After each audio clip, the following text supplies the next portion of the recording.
We're guiding you through Gmail in this tutorial. If you find this useful, then consider subscribing and liking the video. Gmail is one of the most popular email providers out there, and it's one of my favorites, so we're going to guide you through using it.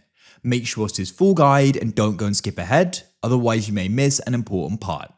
So to get started, open up a web browser, whether it's Chrome, Microsoft Edge, Safari on a Mac, it doesn't matter.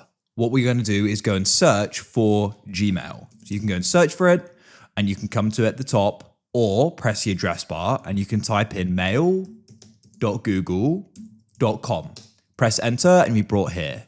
We need to go and sign in. If you have a Google or Gmail account, enter in your email or phone and press next and your password. If you don't, press create account. I already have an account, so I can go and sign in. We'll then go and press next or enter. Enter in the password to go and confirm that it's you.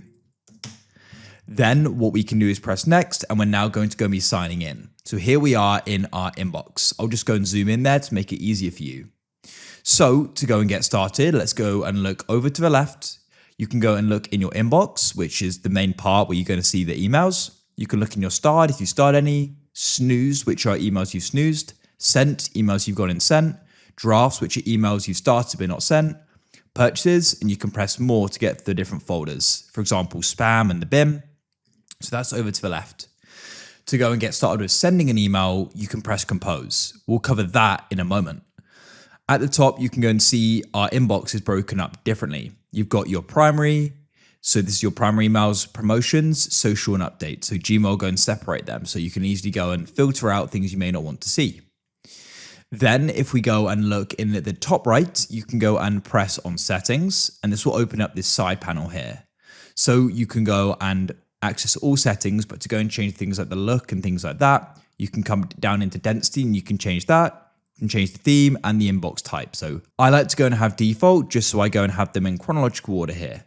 You can access all settings by pressing that in the top, and we'll cover that more shortly. So let's get started with sending an email. Go and press compose in the top left. So at the top, you can first of all go and choose who you're sending the email to. You need to go and type in their email. So you need to go and have it. Of course, you could go and paste it in there as well. So I'm going to go and type in an email. Just make sure it's correct. After you've gone and typed it in, you can then click on subject and you can go and type in what the email's about. I could go and type in life update. Then you can click in the body here and you can go and start typing. So I could go and type in, hi there, I hope you are well. And you go and get the idea. Just go and type in as you would. If you prefer, you can actually go and expand this by pressing full screen in the top right. Now, the great thing about this is it's going to go and save your email as draft. So it will automatically save it. So I could just go and close out of this. And in the future, I can then press drafts to the left and go and open it up again. However, I want to go and continue. So at the bottom, of course, you've got the big send button, but you can actually go and change the formatting option. So click there. You can go and change the font, the size, the boldness, italics, underline, the color. You go and get the idea. You can go and attach a file. So for example, if you're sending something for school, you could go and attach your homework or a business plan, whatever. You can go and insert a link. You can go and insert an emoji, like a smiley emoji. What you can also do is you can go and insert files using Drive. You can insert a photo. You can go and use the confidential mode, insert a signature, and there are more options there as well. So you go and get the idea. You can really go and customize this. So I'm just going to go and finish off my email here. And I'm going to attach a file. So I could then go and press attach files. Your file explorer will open and you can go and locate the file. Mine's on my desktop, so I'll press that to the left and I can then find it, select it and press open, and it'll then go and attach. Then when you're ready, you can press send, but you can actually go and schedule it if you want. So you can press the more send options to the right and press schedule send, and you could then go and choose tomorrow morning, let's say, or you can choose a custom one at the bottom as well. I'll just go and send it now. So I'll press send and it'll then go and be sent, as you can see. So in this case, I send it to myself, which is why it came to me, but if you went and sent it to somebody else, it'd go and be sent. So you go and get the idea there, and you can go and check your sent emails by pressing sent over to the left. Now, some cool different things we can go and do is we we can actually go and set an email signature. So if you're running some type of business or you work with somebody, you can automatically go and have a signature at the bottom of your emails, which can go and describe who you are. You could go and say like you're the sales manager at a certain firm and give your social links like your LinkedIn, etc. It's a cool way of going and customizing your email ending, and it's automatically there. So it saves you don't have to go and enter it and sign it off every time. So you can press settings in the top right, and you can then go and press see all settings. To get started, we're going to be in general. So we can come here. As you scroll through here, you're going to see lots of different settings you can go and adjust, and you can adjust these to your liking as well. But what we're doing is coming down to the signature.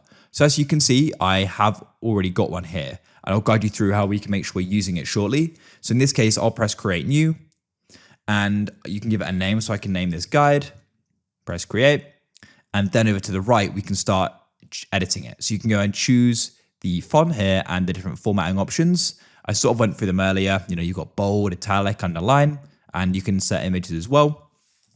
So I could type in Rob Tucker, GuideRealm.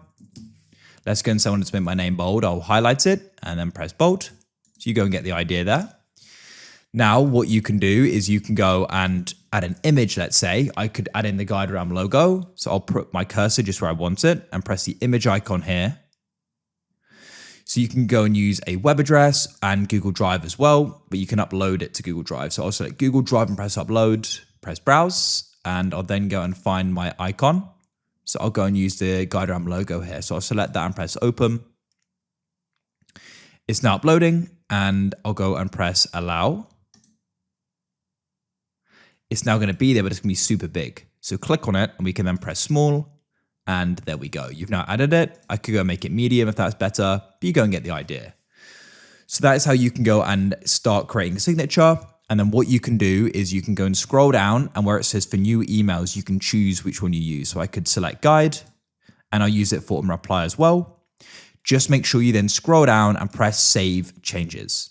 Now, when I go and press compose in the top left, you'll go and see we now have the signature automatically there. So it saves you don't have to go and put your name every time, and people can go and access your different things. And you could go and put in your LinkedIn there and add that as a link as well back on the signature editor.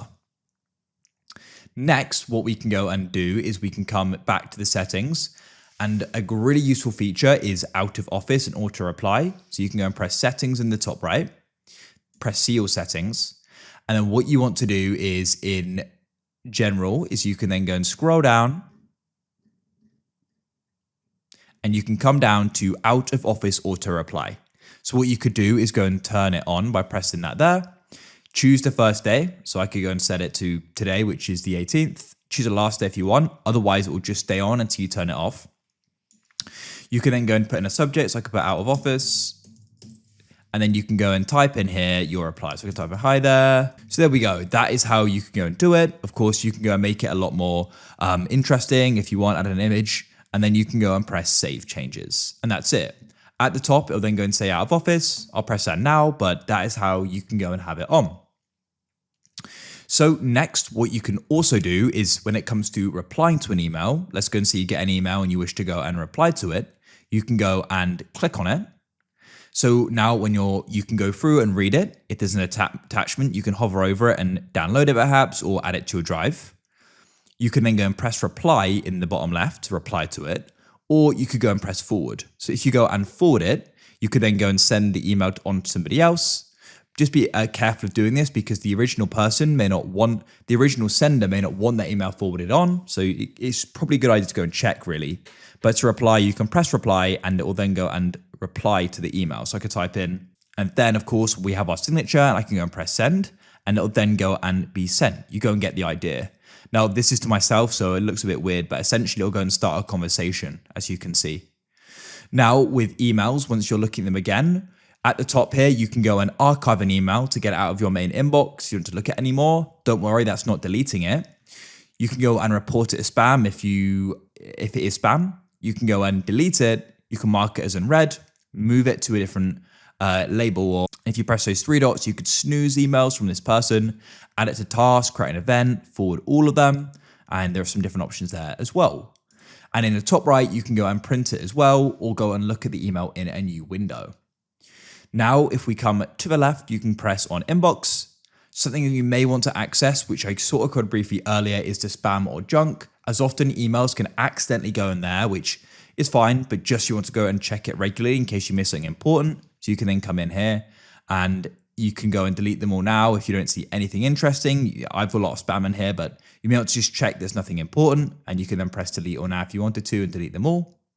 Also, if you go and delete an email, for example, I could click this here, I'll press delete at the top, it's going to be moved to the bin. It's not immediately deleted. So you can go and access that by pressing more to the left and press bin. And then we can go and see it at the top here, and you can go and select it to the left, and you could go and delete it forever. Or if it was a mistake, you could press move to, and you can move it back to your inbox, and it'll then go and be back there. So that's useful to go and know in case you accidentally move something to the bin or you do something else with it. So that's it. Hopefully now you've got a good idea of how Gmail can go and be used, and you're able to go and use it for what you need to. If you found this useful and you want to see more guides like this, then please consider subscribing and liking the video. I look forward to help you again in the future with more how-tos like this. We publish them every single day, so I'm sure we're going to be able to. So if you've got any questions, feel free to put them down below, and hopefully either me or somebody else will be able to go and help you out with it. If you've got any suggestions, drop them down below as well. I look forward to going and checking them out. Have a great day, and I look forward to catch you again with another guide.